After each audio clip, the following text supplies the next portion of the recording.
अजर्शन की अगर हम बात करें, ये नया तरीका है, जब से ऑनलाइन एग्जाम आना शुरू हुआ तब से इस तरह के क्वेश्चंस आने स्टार्ट हुए, उससे पहले नहीं आते थे। कथन एवं कारण। कथन क्या है, अजर्शन क्या है? Learning and development are related to each other, यानी अधिगम और विकास जो है एक दूसरे से संबंधित हैं, रिलेटेड हैं, ये बात हम जानते हैं। रीजन क्या है इसका?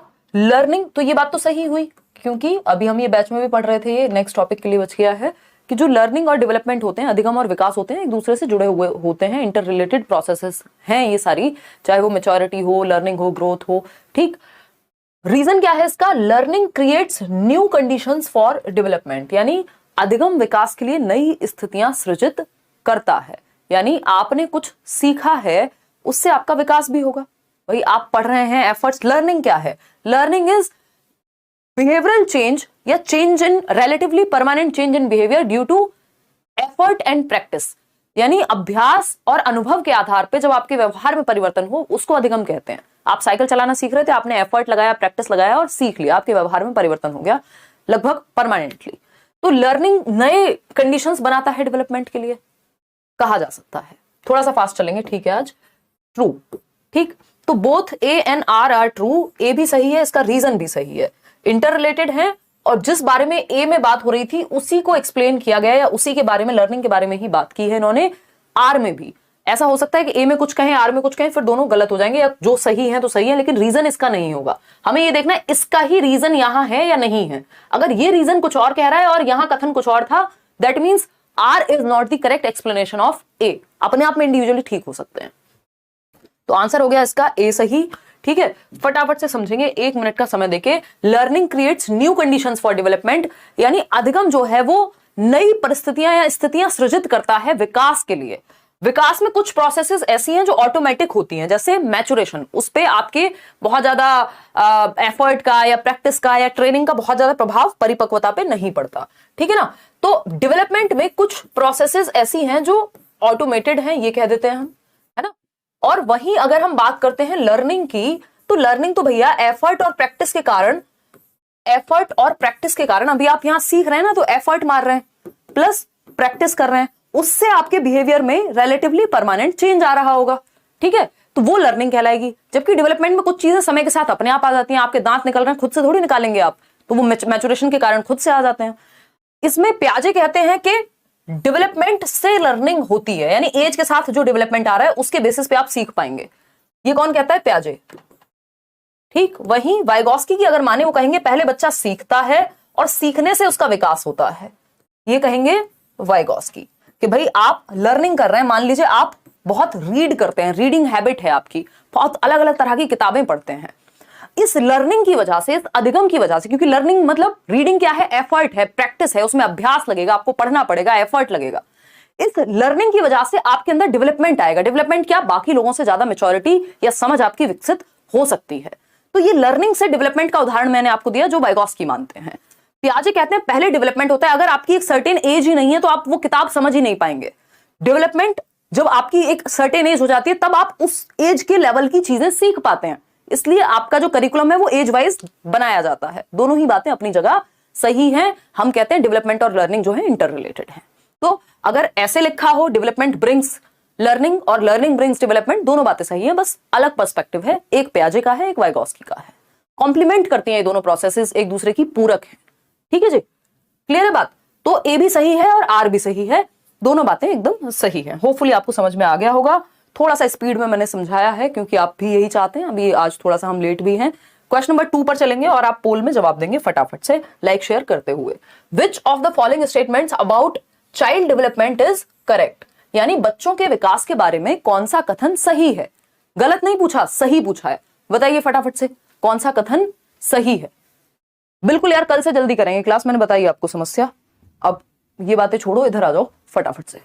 कौन सा कथन सही है? और भी क्लासेस होते हैं यार बैच में, बहुत कई बार कुछ समस्या हो जाती है।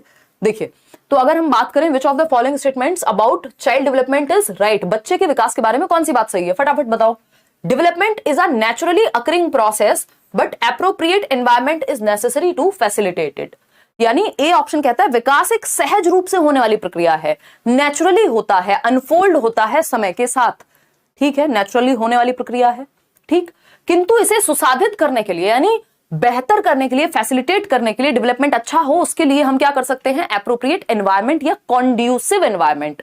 कॉन्ड्यूसिव मतलब ऐसा एनवायरमेंट जो हमें आगे बढ़ाए, समृद्ध वातावरण प्रोवाइड कराएंगे तो अच्छा विकास होगा। बिल्कुल सही बात है भाई, बच्चे का डेवलपमेंट हो रहा है, एक एज में वो चलना सीखेगा, लेकिन आपने क्या किया, साथ में उसको एक वॉकर और लाके दे दिया। वॉकर समझते हो ना, जो चलते हुए आवाजें निकालता था पहले, बच्चे को सपोर्ट मिल जाती है, बीच में गिरता नहीं है, वो चलना सीखता है जब, तो वो उसके लिए एक अच्छा एनवायरमेंट हो गया।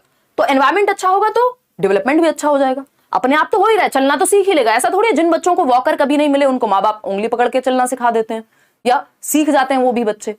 लेकिन अगर एनवायरमेंट अच्छा होगा तो बेहतर हो सकता है, सुविधाजनक हो जाएगा जो विकास है। बात तो सही है। Development is pre determined bye genetic factors and can not be modified. भैया ये तो पहली ही बात थी हमने जब पढ़ी थी डेवलपमेंट के बारे में कि मॉडिफिकेशन संभव है, ये एमेंडेबल है, चेंजेबल है, प्लास्टिक इन नेचर है, परिवर्तन संभव है। ठीक है, तो सिर्फ जेनेटिक फैक्टर्स जो है वो प्री डिटरमाइन कर देते हैं, मॉडिफिकेशन संभव नहीं है, ऐसा नहीं है। ठीक है ना, कि हेरिडिटी सेट कर देती है डेवलपमेंट, एनवायरमेंट का भी तो कोई रोल होगा। ठीक, सी ऑप्शन है। अगर हेरिडिटी से तो आप एक साइंटिस्ट के बच्चे हैं और एनवायरमेंट आपको मिला है चोर डकैतों वाला, तो फिर आप किधर जाएंगे, खतरनाक दिशा में मुड़ सकते हैं, है ना। तो ये क्या हुआ, सिर्फ हेरिडिटी का रोल नहीं, एनवायरमेंट का भी रोल है। डेवलपमेंट प्रोडक्ट है हेरिडिटी एनवायरमेंट का। सी ऑप्शन है, heredity does not play any role in development. अब ये भी कहना गलत होगा, एनी रोल कैसे नहीं करती भाई, एक अच्छा खासा रोल है। डी ऑप्शन है, the process of development begins only after the stage of infancy. यानी इन्फेंसी होता है जन्म से 2 वर्ष, शैशवावस्था। शैशवावस्था के बाद ही विकास की प्रक्रिया शुरू होती है। हाँ, हम तो यहाँ मूंगफली छील रहे हैं, हम जो कहते हैं वोम टू टूम जाता है, कह कह के चिल्ला चिल्ला के पिछले 6.5 साल में है, हमारे बाल सफेद हो गए 1-2, तो हम यहाँ पे ये कह रहे हैं कि शैशवावस्था से शुरू होगा विकास। भैया गर्भ से शुरू हो जाएगा, वूम्ब से शुरू होगा, कॉन्सेप्शन पीरियड से शुरू होगा, गर्भाधान से शुरू हो जाएगा और मृत्यु तक जाएगा। डेवलपमेंट प्रोसेस हमने कल परसों भी पढ़ा था, जो वो एक सेशन हुआ था आपका 2-4 दिन पहले, कि डेवलपमेंट क्या है, certain changes between conception and death. मतलब गर्भ से मृत्यु के बीच होने वाले कुछ परिवर्तनों को विकास कहते हैं। ठीक है, जिसको आप कॉन्सेप्शन पीरियड कह लीजिए। इसके कई नाम है, ध्यान रखिएगा। अभी आपसे स्टेजेस भी पूछेगा, एक क्वेश्चन है जिसमें सारे, क्योंकि मैंने सभी प्रकार के क्वेश्चन मिक्स कर दिए हैं जितने भी ऑनलाइन में इस बार हुए हैं डेवलपमेंट के। इसको प्रीनेटल पीरियड कह सकते हो, प्रसव पूर्व अवस्था। ठीक, इसको आप वूम्ब कह सकते हो, यानी गर्भ। ठीक, ये क्या हुआ, प्रेगनेंसी पीरियड कह सकते हो। ये सारे पीरियड जो है जन्म से पहले की बात है और डेथ तक चलेगा, कॉन्टिन्यूअस है डेवलपमेंट, ज्यादातर लोग यही मानते हैं, है ना, लाइफ लॉन्ग चलेगा। कॉन्सेप्शन टू डेथ या टूम्ब, वूम्ब टू टूम्ब, यानी कब्र तक। ठीक है, अब यहां पे धर्म मत ले आइएगा बीच में, इसका मतलब है जीवन पर्यंत। क्लियर है बात। तो ये प्रीनेटल पीरियड से, प्रसव पूर्व अवस्था से, अभिमन्यु की शिक्षा आपने सुनी होगी, गर्भ से शुरू हो जाती है विकास की प्रक्रिया। आपका ब्रेन का डेवलपमेंट, आपकी बहुत सारी चीजें जो है बॉडी की वो विकसित होने लगती हैं। तो आपका डेवलपमेंट तो गर्भ से शुरू हो गया था और कब्र तक जाएगा, ऐसा नहीं है कि जन्म के बाद शुरू होता है। तो ये आपको मूर्ख बनाने के लिए ऑप्शंस दिए जाते हैं कि आप भटके ना, इनको कहते ही डिस्ट्रैक्टर्स हैं। A option is the right answer. आगे बढ़ेंगे, क्वेश्चन नंबर 3 पोल में आप जवाब देंगे। क्वेश्चन नंबर 3 क्या कहता है, बहुत ही प्यारा question. Although domains of development overlaps with each other in certain aspects, yet which of the following domain of development specifically attempts to the progression of feelings about self and others? भाई इन्होंने कहा है, अब क्या कहा इन्होंने, सीधा पूछना ही बंद कर दिया कि हम तो तुम्हें 8 लाइन देंगे। वो मैं एग्जाम्पल लेती थी ना पहले, अभी लॉकडाउन में रामायण देखना फिर से शुरू किया था सबने, कि तो उसमें श्री राम वाला वो एग्जांपल आता था ना कि प्रभु ये ऐसे नहीं मरेगा, इसके पेट पे बाण मारिए। तो ये इन्होंने यही किया है कि इनको 1 लाइन में मत पूछो, 2 लाइन में भी मत पूछो, इनसे पूछो 6-8 लाइन में, ताकि पेट पे बाण मारना है, ताकि कंफ्यूज होके गिर जाए आसान क्वेश्चन में भी, है ना। क्वेश्चन आसान है बट इतनी घुमा घुमा के बातें कर दी कि एक इंसान जो रट के आया है या जिसको थोड़ी भी कंफ्यूजन होगी, प्रैक्टिस कम की हुई होगी, वो सोचेगा यार ओवरलैप करने की बात कर रहा है, पता नहीं किसकी बात चल रही है, क्योंकि आप सेंस नहीं निकाल पाएंगे अगर आपने प्रैक्टिस ना की हो तो। ठीक है जी, बहुत बढ़िया डॉली, क्लियर है बात। डी ऑप्शन, अलग अलग ऑप्शन इसमें आप लोग आंसर दे रहे हैं। तो यद्यपि विकास के क्षेत्रों का कुछ आयामों में परस्पर व्यापन होता है या ओवरलैप करते हैं, इसका मतलब क्या है, इंटर रिलेटेड है। विकास के 3 मुख्य पक्ष हैं एज पर एनसीईआरटी, पीसीएसई, ये एसई एक साथ ही काउंट होते हैं, इसलिए 3 पक्ष कह देते हैं। अगर इनको अलग अलग करना हो तो 4 कह सकते हो। फिजिकल, कॉग्निटिव, सोशल, इमोशनल, यानी हमारा शारीरिक विकास, संज्ञानात्मक विकास, शारीरिक विकास, सामाजिक और इमोशनल, ये चारों जो हैं आपस में जुड़े हुए हैं, या ये तीनों क्या हैं, जुड़े हुए हैं। बात तो सही है, इंटर रिलेटेड है, अंतः संबंधित है। फिर भी yet which of the following domain of development specifically attempts, फिर भी कौन सा वो डोमेन है जो स्पेसिफिकली विशिष्ट रूप से भावनाओं की बात करता है, फीलिंग्स की बात करता है, अबाउट सेल्फ, खुद के बारे में कैसा महसूस कर रहे हैं आप वो, और दूसरों के बारे में क्या आप फील करते हैं। फीलिंग एस्पेक्ट, इसको अफेक्टिव एस्पेक्ट या अफेक्टिव डोमेन भी कहते हैं बीएस ब्लूम की भाषा में, ठीक है ना, संवेगात्मक पक्ष कहते हैं इसको। तो अफेक्टिव डोमेन जो है वो इमोशनल डेवलपमेंट से जुड़ा हुआ होता है, आपके इमोशंस से। फीलिंग कहां से आएगी, इमोशंस से। इमोशनल डेवलपमेंट, आप कैसा फील करते हैं खुद के बारे में, दूसरों के बारे में, कितने अवेयर हैं अपने इमोशंस को लेकर के। मॉरल डेवलपमेंट सही और गलत के बारे में है, आपके कुछ सिद्धांत, कुछ वैल्यूज होते हैं जो सही और गलत की तरफ आपको लेके जाते हैं। और मॉरल वैल्यू या मॉरल डेवलपमेंट किसका पार्ट है, सोशल डेवलपमेंट का, सामाजिक विकास का, ठीक। लैंग्वेज डेवलपमेंट किसका पार्ट है, कॉग्निटिव डेवलपमेंट का, संज्ञानात्मक विकास का। फिजिकल डेवलपमेंट अपने आप में ही मेजर प्रकार है डेवलपमेंट का, जिसमें मोटर स्किल्स का विकास आता है, गत्यात्मक, gross and fine motor skills, ठीक है। ये बेसिक बातें हैं जो हमें पता होनी चाहिए। संवेगात्मक विकास जल्दी में नहीं सीखना है, अगेन थोड़ा सा टाइम ले लेना है। मेरी खुद की स्पीड ज्यादा होती है, बट कोशिश करिए ये एक्स्ट्रा बातें जो बताई जा रही हैं इनको दिमाग में बिठा लीजिए या कहीं नोट कर लीजिए, ठीक है ना। अगर हम बात कर रहे हैं, हिंदी में बता देंगे, परेशान ना हो। अगर हम बात कर रहे हैं, 2-4 दिन लगते हैं, बहुत सारे लोग हैं जो अभी नए जुड़े हैं, पहली बार देख रहे हैं, क्योंकि इस बार की सीटेट की क्लास जस्ट अभी शुरू की है मैंने, ठीक है ना। तो उस केस में आपको किसी भी टीचर को 2-4 दिन देने होते हैं ताकि आप उसके पेस को मैच कर पाओ, उसके वे को मैच कर पाओ, आपको समझ में आए चीजें अच्छे से, है ना। देखिएगा एक बार, तो एक चीज होती है इमोशनल डेवलपमेंट। हमने समझ लिया कि हमारे इमोशंस का डेवलपमेंट, जब हम पहले दिन स्कूल गए थे, रोते पीटते गए थे, 4 लोग लेके जाते थे पुराने जमाने में स्कूल, तब जाकर के जाते थे। बाद में आप खुद से स्कूल चले जाते हैं, बल्कि घर वाले कहें छुट्टी कर लो बेटा, आप कहें अरे आप तो घर पे काम कराओगे यार, मैं तो जा रही हूं, यहाँ जा रहा हूं स्कूल। बाद में आप में क्या हुआ, इमोशनल इंटेलिजेंस आ गई। अब आपको पता है अपने इमोशंस को कैसे मैनेज करना है। इंटेलिजेंस मतलब बुद्धि। तो इमोशनल इंटेलिजेंस एक टर्म है जिसपे एक क्वेश्चन आता ही, अभी कल परसों भी मैंने एक सेट कराया था, तो क्वेश्चन कराया था आपको इमोशनल इंटेलिजेंस पे। एक क्वेश्चन आता है इमोशनल इंटेलिजेंस, या EQ या EI कह देते हैं इसको, इमोशनल कोशेंट या इमोशनल इंटेलिजेंस। बेसिकली ये इंपॉर्टेंट है बच्चे में डेवलप होना, इसको इंटेलिजेंस से IQ is more important than EQ ये कह दिया जाता है, sorry EQ is more important than IQ, यानी आपकी IQ से, आपका बुद्धि का स्तर कितना है, आप एवरेज हैं, गिफ्टेड हैं, उससे भी ज्यादा इंपॉर्टेंट है कि आप इमोशनली इंटेलिजेंट हैं कि नहीं है, आपका इमोशनल कोशेंट कितना है। तो EQ is more important than IQ itself, ऐसा कहते हैं डेनियल गोलमैन। तो ये जरूरी क्यों है, क्यों, अगर आप बहुत बुद्धिमान व्यक्ति हैं बट आपका अपने इमोशंस पे कंट्रोल नहीं है, कोई कुछ कह दे आप भड़क जाते हैं, 2 थप्पड़ लगा देते हैं, कहीं कुछ और कर देंगे, कहीं किसी को मतलब गुस्सा आ गया, बाइक चला दी तेज, फिर निकल लिए, है ना, ईश्वर को प्यारे हो गए। तो इमोशंस पे कंट्रोल नहीं है, तो इसका मतलब आप इमोशनली इंटेलिजेंट नहीं है। इमोशनल इंटेलिजेंस दिया किसने था, 1990 में ये क्वेश्चन पूछे जा चुके हैं। ये नहीं पूछा है कि दिया किसने था, बट डेनियल गोल्डमैन पे क्वेश्चन आ चुका है प्रीवियसली। तो 1990 की जब हम बात करेंगे तो येल यूनिवर्सिटी के 2 प्रोफेसर हैं, एक हैं सेबॉयर और दूसरे हैं जॉन मेयर। सेबॉयर मेयर ने ये कॉन्सेप्ट दिया था, और 1995 में बुक आई इमोशनल इंटेलिजेंस नाम की, जिसको डेनियल गोलमैन ने लिखा। छोटी सी क्यूट सी बुक है ना, गोलमैन ने लिखा। और इमोशनल इंटेलिजेंस का मतलब होता है सामवेगिक बुद्धि, यानी आप अपने इमोशंस को कंट्रोल करने में, मैनेज करने में अवेयर कितने हैं, उनके प्रति जागरूक भी हैं कि नहीं है। सबसे पहला स्टेप आता है कि आप अवेयर हैं कि नहीं है, आप कैसा महसूस कर रहे हैं आपको पता ही नहीं है ना। सीधा फिर फ्रस्ट्रेशन में निकलती है वो चीज। तो आप अपने इमोशंस के प्रति अवेयर हैं या नहीं है, आप कब किस काम को करते हुए कितना कैसा महसूस करते हैं, है ना, वो हुई अवेयरनेस। फिर होता है understanding of your emotions, aware हैं, कैसा महसूस कर रहे हैं, अब आप समझ रहे हैं कि कब आप कैसा महसूस करते हैं। फिर होता है मैनेजमेंट ऑफ इमोशंस, आप अपने इमोशंस को मैनेज कर पाते हैं या नहीं।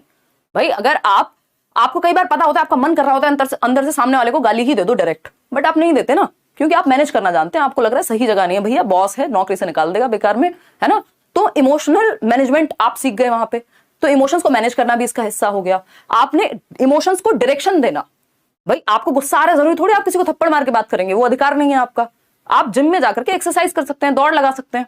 तो इमोशंस को डायरेक्शन दे दिया आपने, ठीक। अब इसमें कुछ एस्पेक्ट्स हैं, जैसे सेल्फ रेगुलेशन, यानी खुद को रेगुलेट करना इमोशंस पे, खुद पे, है ना। मोटिवेशन भी इसका एक एस्पेक्ट है।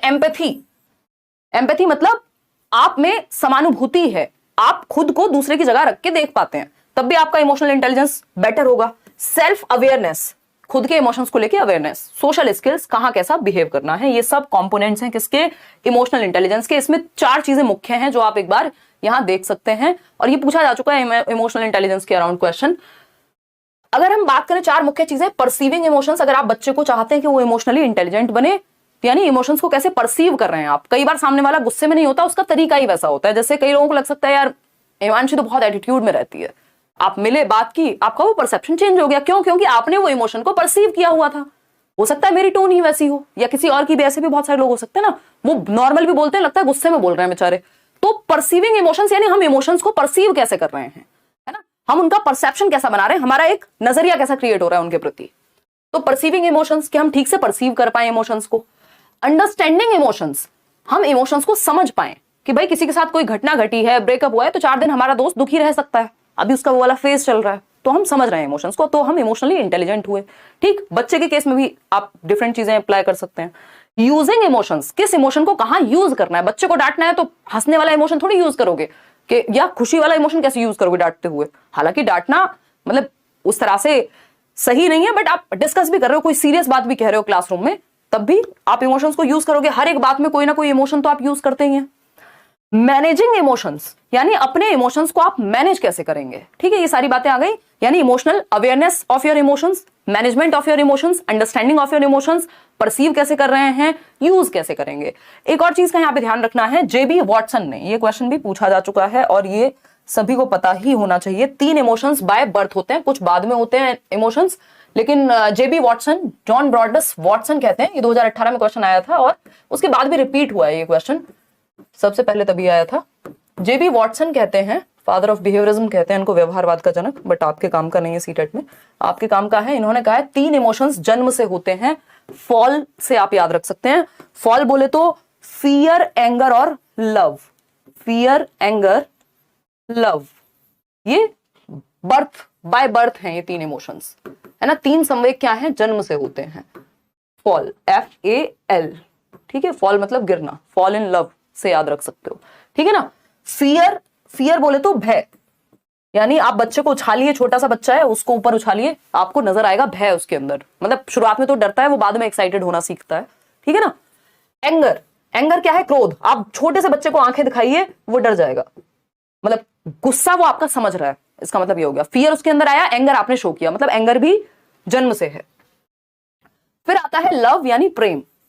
भाई एक जरा सा बच्चा जिसको बोलना नहीं आता, वो भी प्रेम के भाव समझता है आपके, जब आप उसको गले से लगाते हैं, उसको खिलाते हैं, व्हाटएवर। तो भय, क्रोध और प्रेम, फियर, एंगर और लव बाय बर्थ होते हैं हमें, ऐसा वॉटसन कहते हैं। क्लियर है। इस पे क्वेश्चन कैसे पूछा है, 2018 में पूछ लिया था कि अच्छा बताओ इनमें से कौन सा एक इमोशन है। अभी भी वो वही करते हैं, 3 चीजें दे देंगे जो दिमाग के बारे में, कॉग्निशन के बारे में होंगी। थिंकिंग लिखेंगे, रीजनिंग लिखेंगे, फिर लिख देंगे कुछ और लिख देंगे, परसेप्शन लिख देंगे, और कहीं एंगर या लव में से कोई एक लिख देंगे। पूछेंगे कौन सा एक इमोशन है, तो 3 चीजें दिमाग से रिलेटेड होंगी, एक इमोशन से रिलेटेड होगा, इनमें से कोई एक इमोशन दिया हुआ होगा, आपको समझ जाना है क्या कहानी चल रही है। चलिए खैर आगे बढ़ते हैं, क्वेश्चन नंबर 4 पर समझते हैं फटाफट से। इनको सिर्फ क्वेश्चंस की तरह नहीं लेना है, आपके कॉन्सेप्ट्स क्लियर हो रहे हैं, ये ध्यान रखना है, ठीक है ना। और सीटेट के बैच में आप अभी भी एनरोल हो सकते हैं, ये मुझे आ गया याद। क्वेश्चन नंबर 4 देखिए, which of the following principle of development suggests that some specific responses get combined in the later process of development to form a whole। ये वो प्रिंसिपल ऑफ डेवलपमेंट है जो आधे लोग कंफ्यूज रहते हैं जिसमें हमेशा, और मैं कई सारे एग्जांपल देकर के समझाती हूं हर बैच में, और कंफ्यूजन रहती है लोगों को।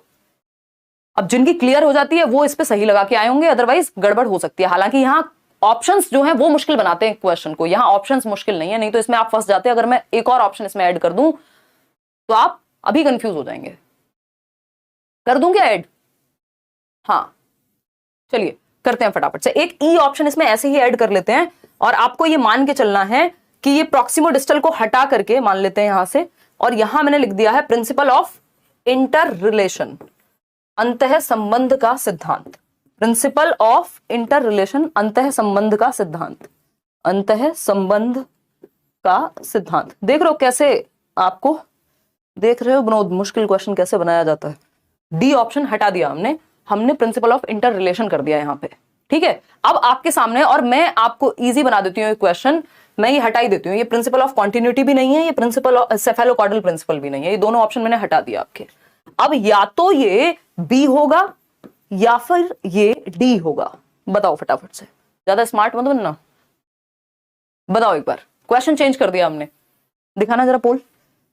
ए ऑप्शन कह रहे हैं कितने, 52% लोग। भाई साहब चक्कर आ गए आपको तो इसमें है, कोई बात नहीं, पानी वानी पी लो, इट्स ओके, होता है कोई बात नहीं।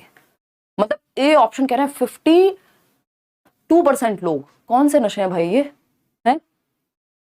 वीडियो एकदम क्लियर है, आप अपनी तरफ से सेटिंग चेंज कर लीजिए, हाईएस्ट सेटिंग चूज कीजिए।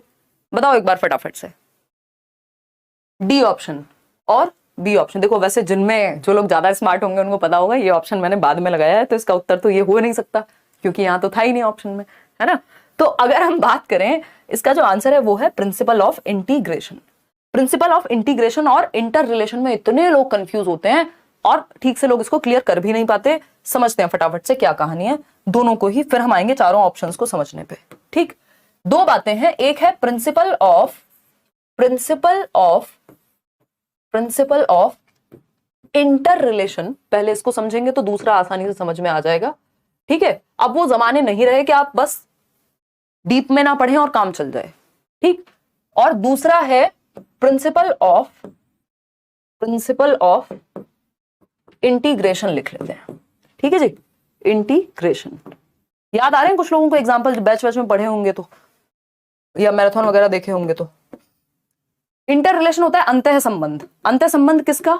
विकास के तीन पहलू हैं। अभी हमने बात की थी ना, ब्रॉड जो डोमेन है वो तीन है मुख्य रूप से, जिसको हम कई बार चार कह देते हैं प्यार से, बट नंबर्स में पूछेगा तो तीन है। वो क्या है? PCSE। ठीक, SE साथ में है, यानी फिजिकल, कॉग्निटिव, सोशल, इमोशनल। भाई शरीर में चोट लगेगी, अच्छा महसूस नहीं करोगे उस दिन। कोई घटना घट जाए जीवन में, किसी की डेथ हो जाए, अब फिजिकली तो ठीक हो लेकिन इमोशनली परेशान हो सकता है कई लोगों को बुखार चढ़ जाए, उनकी बॉडी जो है शारीरिक विकास भी उनका प्रभावित हो जाए। बचपन में चोट लग जाती है, बाकी एस्पेक्ट हो सकता है दिमाग का विकास ठीक से ना हो क्योंकि शरीर का विकास ठीक से नहीं हुआ, और व्हाट्सोएवर। ठीक, मतलब इसका वाइस वर्सा भी ट्रू हो सकता है कि दिमाग में चोट लग गई तो शरीर का विकास ठीक से नहीं हुआ। ठीक है ना। तो अगर हम बात करते हैं PCSE की, तो PCSE क्या है? इंटर रिलेटेड है। चारों ही प्रकार जो है विकास के इंटर रिलेटेड है, एक दूसरे को प्रभावित करते हैं। शरीर दिमाग को, दिमाग शरीर को, और शरीर इमोशंस को। अगर आप फिट नहीं है तो आप अच्छा महसूस नहीं करते, है ना। तो ये चारों या तीनों क्या है? इंटर रिलेटेड है। बात ठीक है। जब ये चारों या तीनों जो है मिलकर के, विकास के सभी पक्ष मिलकर के जब एक सिंगल यूनिट की तरह काम करें, एक यूनिट की तरह काम करें, तो ये इंटीग्रेशन कहलाता है, एकीकरण कहलाता है। एकीकरण का मतलब क्या हुआ? सिंगल यूनिट, एक हो गए। ठीक है ना, एकीकरण। अब चार, जरूरी नहीं है चार के चार एक साथ मिलकर काम कर रहे होंगे, इनमें से दो हो सकते हैं, तीन हो सकते हैं, या चारों हो सकते हैं। तो जब विकास के अलग अलग पक्ष, अलग अलग टाइप्स ऑफ डेवलपमेंट मिलकर के एक होल फॉर्म करें, फॉर एग्जाम्पल जब आप बैडमिंटन खेलते हैं, आपकी आंखें, आपके हाथ, आपका शरीर, ये सब क्या है? हैंड आई कोऑर्डिनेशन, एक साथ काम कर रहे होते हैं। इवन आपके इमोशंस, अगर आप बहुत ज्यादा एक्साइटेड हो गए, आप गड़बड़ कर सकते हैं।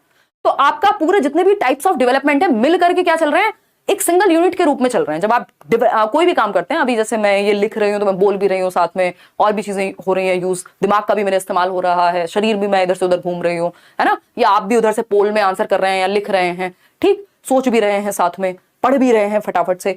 तो जब आपके डेवलपमेंट के कई प्रकार एक साथ मिलकर एक सिंगल यूनिट के रूप में काम करें, जब आप साइकिल चला रहे हैं, जब आप कबड्डी खेल रहे हैं, जब आप क्रिकेट खेल रहे हैं, जब आप क्या कहेंगे, बैडमिंटन खेल रहे हैं, या कोई भी काम आप कर रहे हैं जिसमें आपका सारे प्रकार के डेवलपमेंट एक हो जाते हैं मिलकर के, या एक सिंगल यूनिट के रूप में काम करते हैं, तो वो इंटीग्रेशन, एक होल के रूप में काम करते हैं। अगर मैं कहूं तो ये प्रिंसिपल ऑफ इंटीग्रेशन होता है। ठीक, वहीं अगर हमें ये पता है भैया जो शरीर का विकास है वो सामाजिक विकास को भी प्रभावित कर सकता है, विकास के सभी पक्ष एक दूसरे से संबंधित होते हैं, ये हमें पता है। इसको इंटर रिलेशन कहते हैं कि रिलेशन है, ओवरलैप कर सकते हैं। अभी आया था ना एक क्वेश्चन, ओवरलैप करते हैं, तो इन शब्दों को ही ध्यान में रखना है, पेपर में शब्दों पे ही उलझते हैं लोग। इंटर रिलेशन की जगह ओवरलैपिंग भी लिख सकता है वो। इंटीग्रेशन का मतलब है एक होल के रूप में काम कर रहे हैं। आते हैं वापस इस क्वेश्चन पे और आपका कंफ्यूजन करते हैं दूर। ठीक, फटाफट से, which of the following principle of development suggests that some specific responses get combined in the later process of development? धीरे धीरे क्या होता है, हम कंबाइन करना सीख जाते हैं। इसी तरह से हम लिखना, खेलना, बाकी चीजें सीखते हैं, एक होल के रूप में काम करता है। इसको प्रिंसिपल ऑफ इंटीग्रेशन कहते हैं। ठीक है, प्रॉक्सिमो डिस्टल होता है, बच्चा पहले अपनी हथेली पे उसका पकड़ आएगी, कोई आप उसको पेन भी दोगे तो वैसे पकड़ेगा, बाद में वो सिर्फ 2 उंगलियों से पकड़ लेगा, यानी जनरल टू स्पेसिफिक जाना, ग्रॉस टू फाइन मोटर भी इसको ही कह सकते हैं हम। सेंटर टू पेरिफेरी, केंद्र से सीमाओं की ओर, प्रॉक्सिमो डिस्टल, के पहले बच्चे की रीढ़ की हड्डी डेवलप होती है, फिर बाकी आर्म्स पे कंट्रोल, शोल्डर पे कंट्रोल आएगा, फिर आर्म्स पे यानी हाथों पे कंट्रोल आएगा, हाथों से भी फिर ये वाला जो हैंड्स हैं इन पे कंट्रोल आएगा आर्म्स के बाद, फिर इन हैंड्स से भी, हथेली से भी किस पे, उंगलियों की तरफ।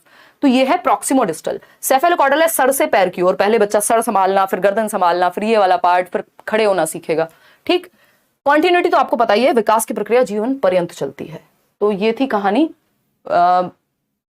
मेरा बहुत मन है कि मैं आपके साथ डिटेल में ही डिस्कशन करूं, थोड़ा पेशेंस रखिएगा कुछ दिन, शुरुआत में जब तक पूरा बेस आपका तैयार नहीं हो जाता मैं एक्स्ट्रा में ही बता करके चलूंगी आपको, फिर हो सकता है धीरे धीरे वो सारी चीजें कवर हो जाएं जो हमने शुरुआत में बात की है। तो जो डेली क्लास ले रहे हैं फिर स्पीड हम थोड़ी पकड़ सकते हैं। ठीक है जी, क्लियर है बात? हाँ, ये देखो शहजादी कह रही है मैं और रिया हर जगह मिलेंगे। कोई बात नहीं, इट्स ओके। देखिए थोड़ा सा स्पीड पकड़ते हैं, पढ़ लो, पढ़, इधर से उधर मन भटकते रहो बस। क्वेश्चन नंबर 5 है, विच of the following factor comes under the category of socio cultural factors having an influence on development. फटाफट से बताना है, इसमें 2 मिनट नहीं लगाने, ये बहुत छोटा सा क्वेश्चन है, ठीक है ना। अगर हम बात करें कौन से वो फैक्टर हैं जो सामाजिक और सांस्कृतिक घटकों की श्रेणी में आते हैं विकास के पक्ष में, यानी समाज और संस्कृति वाले फैक्टर हैं, इसका मतलब एनवायरमेंटल फैक्टर्स हैं। एक तो हेरिडिटी वाले फैक्टर हुए, दूसरे एनवायरमेंट। एनवायरमेंट होता है 2 तरह का, एक फिजिकल यानी भौतिक वातावरण जिसमें जलवायु, अग्नि, आकाश टाइप लोग चीजें हैं, और दूसरा हो गया सोशल एनवायरमेंट जिसमें समाज है। तो अब बताओ फटाफट से, स्कूल क्लाइमेट किसका, एनवायरमेंट का हिस्सा है? बिल्कुल एनवायरमेंट का हिस्सा है। सोशियो कल्चरल फैक्टर का, वहां समाज का ही तो छोटा रूप है स्कूल, तो स्कूली माहौल जो है वो किसका हिस्सा है? सामाजिक सांस्कृतिक घटक है। जबकि तंत्रिका संबंधी विकार यानी न्यूरोलॉजिकल डेफिसिट हो गया कोई, तो ये हेरिडिटी का हिस्सा है या बायोलॉजिकल एस्पेक्ट का हिस्सा है, जैविकता का। बायोलॉजिकल डिस्पोजिशंस ये भी किसका है? हेरिडिटी का ही हिस्सा है। जेनेटिक मेकअप आपका डीएनए एंड ऑल, ये भी हेरिडिटी का ही हिस्सा है। स्कूल एनवायरनमेंट जो है वो किसका एनवायरनमेंट का है? सोशियो कल्चरल फैक्टर्स का, या सोशल कंटेंट्स में से एक है, सोशल एलिमेंट्स में से एक है। क्वेश्चन नंबर 6 देखिए, फटाफट से जवाब दीजिए, थोड़ी सी स्पीड अब हम पकड़ लेंगे। नितिन कह रहे हैं, hello ma'am, Nitin here from Chhattisgarh Ambikapur, आपके सपोर्ट की वजह से मैं 28 सीडीपी में और ओवरऑल 120 स्कोर किया हूँ, you are the inspiration. Thank you Nitin, बहुत बढ़िया। देख रहे हो विनोद, नितिन कितने अच्छे नंबर लेकर आ रहे हैं। खैर छोड़िए, क्वेश्चन नंबर 6 बता दीजिए नितिन, ऑल द बेस्ट आगे के लिए। Holding a pencil example of dash skill while kicking a football is an example of dash skill, यानी एक पेंसिल को पकड़ना। ये जो पेंसिल मैंने पकड़ी हुई है, आई मीन पेन है ना, बोलो पेंसिल। ये मैंने अभी कल परसों ही सीखा है अपने बहन भाई से, है बताओ। तो पेंसिल को पकड़ना किस कौशल का उदाहरण है, और फुटबॉल को धकेलना या किक करना किस एक स्किल का उदाहरण है? फटाफट से बताओ। बोल दिया पेंसिल, ठीक है, आपकी क्लास कैंसिल। बकवास कर रही हूं मैं, चलो आओ इधर। फाइन मोटर स्किल का उदाहरण क्या है? ये पेन को पकड़ना। भाई छोटी मसल्स का, यानी आपकी आंखों की और आपकी हाथ की मसल्स का कोऑर्डिनेशन जहां लगे वो फाइन मोटर स्किल है। फाइन मतलब सूक्ष्म, तो पेंसिल पकड़ना क्या है? फाइन मोटर स्किल का उदाहरण है, सूक्ष्म गतिक कौशल का उदाहरण है। फिर हम बात करेंगे किसकी? फुटबॉल को किक करना, यानी आपकी लेग्स की मसल का इस्तेमाल हुआ है, आपके शरीर की बड़ी मसल्स का जहां इस्तेमाल है वो ग्रॉस मोटर स्किल है। तो यहां पे क्या बात हुई है? पेंसिल को पकड़ना ग्रॉस फाइन मोटर, और किसको पकड़ना? फुटबॉल को लात मारना क्या है? ग्रॉस मोटर, क्योंकि उसमें लेग्स की और आर्म्स की अगर मसल्स का यूज हो रहा है तो वो लेग्स और आर्म्स की मसल का, जैसे भागने में यानी रनिंग में, जंपिंग में, है ना, और आपका ये किकिंग ऑफ फुटबॉल, ये सारी चीजें ग्रॉस मोटर में आएंगी। फाइन में आपका लिखना, लिखना बेसिकली राइटिंग, ड्राइंग, पेंटिंग, ये सारी चीजें, निटिंग, बुनाई, ये सब फाइन में आएंगे। ठीक, सोशल और इमोशनल का यहाँ कोई रोल नहीं है ना। तो A option is the only right option over here. हंसते नहीं हो, आजकल आप लोग बहुत सीरियस हो गए हो मुझे लग रहा है, या तो ये कमेंट्स आगे पीछे चल रहे हैं। मेरे जोक को आपने वेस्ट कर दिया, अब मैं बहुत शर्मिंदा हूँ ये पीजे मारने पे। अगली बार मैं अच्छा जोक क्रैक करूंगी। देखिएगा एक बार क्वेश्चन नंबर 7 देखिए फटाफट से। Which of the following is not correct in the context of development? विकास के विषय में कौन सी बात सही नहीं है, यानी डेवलपमेंट के बारे में कौन सी बात सही नहीं है? बोलो पेंसिल तेरी शादी कैंसिल, तनु कह रही बहुत बढ़िया, खेल लो खेल लो। देखो इधर आ जाओ, अगर हम बात करें लो हंस दिया, बहुत बढ़िया अनुज, बहुत ही अच्छा। आंसर भी दे दो अब इसी बात पे। हाँ, ये सीबीटी मोड वाले पेपर हैं जो अभी 2023 में खत्म हुआ है फरवरी में, देखिए। और इसमें मैं अलग अलग टॉपिक के क्वेश्चंस आपको कराऊंगी। कौन सी बात डेवलपमेंट के बारे में गलत है, सही नहीं गलत है? डेवलपमेंट प्रोसीड्स इन अ डिसकंटीन्यूअस मैनर, यानी अनिरंतरता में चलता है। बस आपको बताया था, प्याजे नहीं लिखा तो ये गलत हो जाएगा, प्याजे लिखा होता तो सही हो जाएगा, है ना। और बाकी लोग भी जो भी स्टेजेस की बात करते हैं वो सब डिसकंटीन्यूअस मानते हैं, बट डेवलपमेंट के विषय में प्याजे ही जनरली बात करते हुए मिलते हैं। Children develop at different rates, ये बात तो सही है, दर भिन्न होती है। Development is a result of complex interaction of nature, मतलब हेरिडिटी, नर्चर मतलब एनवायरमेंट, यानी वातावरण एवं आनुवांशिकता का गुणनफल है। डेवलपमेंट इज रिलेटिवली ऑर्डरली, बिल्कुल सही बात है, एक ऑर्डर में, एक सीक्वेंस में, एक क्रम में होता है विकास। ऐसा नहीं है अचानक से एक दिन आप 6 फीट हाइट हो गई, कल 4 फीट थी, ऐसा नहीं होता। एक ऑर्डर होता है, एक सीक्वेंस होता है। अचानक से आप बूढ़े नहीं हो जाएंगे, बूढ़े होने से पहले आपको बच्चा होना पड़ेगा, ऐसा नहीं होगा। बचपन बाद में आया, बुढ़ापा पहले आ गया, कई लोगों के लिए मानसिक रूप से ऐसा हो सकता है। तो A option is the right answer कि डेवलपमेंट डिसकंटीन्यूअस या अनिरंतर होता है, ये हम नहीं मानेंगे। ज्यादातर लोग यही मानते हैं, यानी सिद्धांतकार के development is a continuous process, womb to tomb जाता है, लाइफ लॉन्ग होता है। सही है बात। आगे बढ़ते हैं, इसको प्रिंसिपल ऑफ प्लास्टिसिटी भी कह सकते हो आप, कि जीवन पर्यंत चलता है। क्वेश्चन नंबर 8 है, although domains of development are interrelated, yet development of intellectual abilities such as logical reasoning are a significant part of study under dash domain of development. बहुत प्यारे प्यारे क्वेश्चंस हैं, अगर आप ये पूरे 31 के 31 क्वेश्चंस अटेम्प्ट करेंगे, आपको इस टॉपिक से नए क्वेश्चंस में दिक्कत नहीं होने वाली, क्योंकि जितना भी घुमा फिरा के लेंथी क्वेश्चंस बना सकते हैं बना दिए हैं इन्होंने, ठीक है ना। क्लियर है? ऐसे क्वेश्चन आते रहेंगे भाई बीच बीच में जो टफ लगेंगे आपको। क्लास कितने बजे तक हुई? पढ़ने में कितने आंसू आते हैं ना आप लोगों को, हैं? सबको तो नहीं, खैर। पूछते हो कभी खाते हुए कब तक खाएंगे, टेस्ट आ रहा है तब तक खाएंगे गोलगप्पे, एक के बाद दूसरा, दूसरे के बाद तीसरा, है? क्लास में पूछना है कब तक होगी। मैं यहाँ 5 घंटे से ले रही हूँ, तब से तो हुआ नहीं कुछ दिक्कत, इनको एक क्लास लेने में समस्या है? चलिए देखिए, अगर हम बात करें, सी ऑप्शन कह रहे हैं कई लोग, बिल्कुल सही बात है। पूछा है कि डोमेन्स ऑफ डेवलपमेंट क्या है, इंटर रिलेटेड है, ओवरलैपिंग है, जैसा एक और क्वेश्चन आया था। Yet development of intellectual abilities, ये बात हम कर चुके हैं। इंटेलेक्चुअल एबिलिटीज लिखा हो, मेंटल एबिलिटीज लिखा हो, डेवलपमेंट ऑफ इंटेलिजेंस लिखा हो, सब क्या है, कॉग्निटिव डेवलपमेंट का हिस्सा है। जो भी काम दिमाग से होगा वो कॉग्निटिव डेवलपमेंट के अंदर आएगा, बौद्धिक विकास के अंदर आएगा, संज्ञानात्मक विकास के अंदर आएगा। जैसे बौद्धिक क्षमताएं कौन सी? तार्किकता या तार्किक विचार, यानी लॉजिक, दिमाग से लगता है ना लॉजिक, ठीक, लॉजिक हो गया। या इसके अलावा इन्होंने दिया हुआ है लॉजिकल रीजनिंग, बस एक ही इन्होंने दिया है, अदरवाइज इसमें थिंकिंग, रीजनिंग, ये सब भी हो सकता था।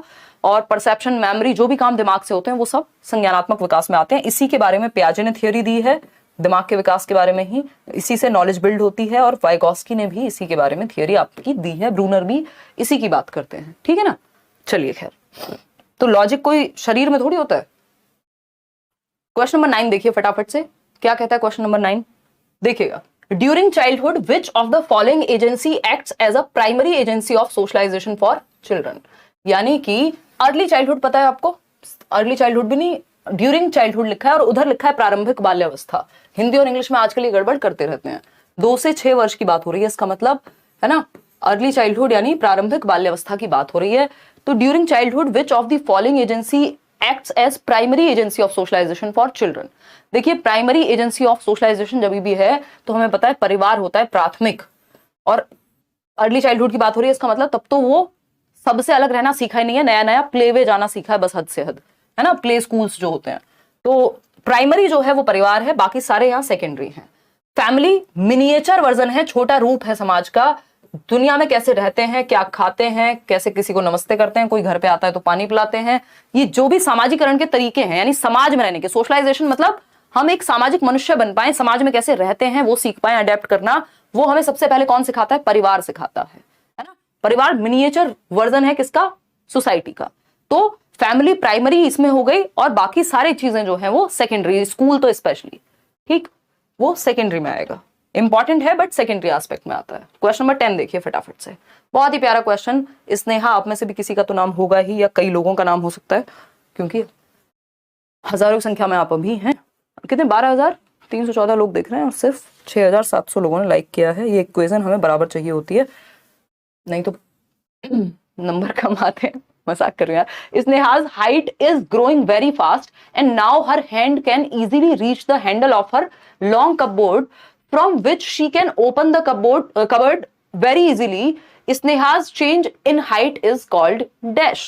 यानी स्नेहा एक बच्ची है जिसकी हाइट बहुत तेजी से बढ़ रही है ना। हमारे वाली स्नेहा की तो बढ़ गई होगी जितनी बढ़नी होगी, क्योंकि कोई सीटेड दे रहा है तो हाइट वाइट तो बढ़ गई होगी अब तक। ठीक, तो very fast and now her hand can easily reach the handle of her long cupboard. तो जो अलमारी है जिसमें कपड़े रखे हुए हैं वो उसका हैंडल तक उसका हाथ पहुंच जाता है, पहले नहीं पहुंच पाता था, है ना। तो अब ये स्नेहा's change in height is called, Sneha की हाइट में परिवर्तन को क्या कहेंगे बताइए। हाइट में परिवर्तन पूछा है, हाथ से अलमारी खोलने को नहीं पूछा है क्या है, वो फिर ग्रॉस मोटर स्किल हो जाएगा क्योंकि आर्म का प्रयोग हो रहा है, ठीक है ना। ग्रोथ है ये, क्यों? क्योंकि हाइट की बात हो रही है। Change in height measurable units में जिन चीजों को मापा जा सकता है, जिन परिवर्तनों को, वो वृद्धि कहलाते हैं। और हाइट क्या है? मेजरेबल है। तो हाइट का बढ़ना, वेट का बढ़ना, शेप का बढ़ना या कम होना, साइज का कम होना या बढ़ना क्या है? ग्रोथ का हिस्सा है। डेवलपमेंट, क्योंकि इसमें क्वांटिटेटिव या मेजरेबल या परिमाणात्मक परिवर्तन आते हैं, स्ट्रक्चरल चेंजेस आते हैं, आपके स्ट्रक्चर में, बॉडी स्ट्रक्चर में चेंज आना, वहीं विकास में, आपकी समझ में, आपके इमोशंस में, आपके दिमाग में ये सारे परिवर्तन आना। यानी qualitative changes as well as quantitative changes, दोनों प्रकार के चेंजेस डेवलपमेंट में चले जाएंगे। सिर्फ क्वांटिटेटिव चेंजेस जिनको मापा जा सकता है वो ग्रोथ का हिस्सा हो जाएंगे। ठीक है, अफसा कह रहे हैं आप मैम आप बहुत मजाक करते हैं। अरे करते रहना चाहिए यार मजाक, कोई इतना सीरियस होके कहां जाना है।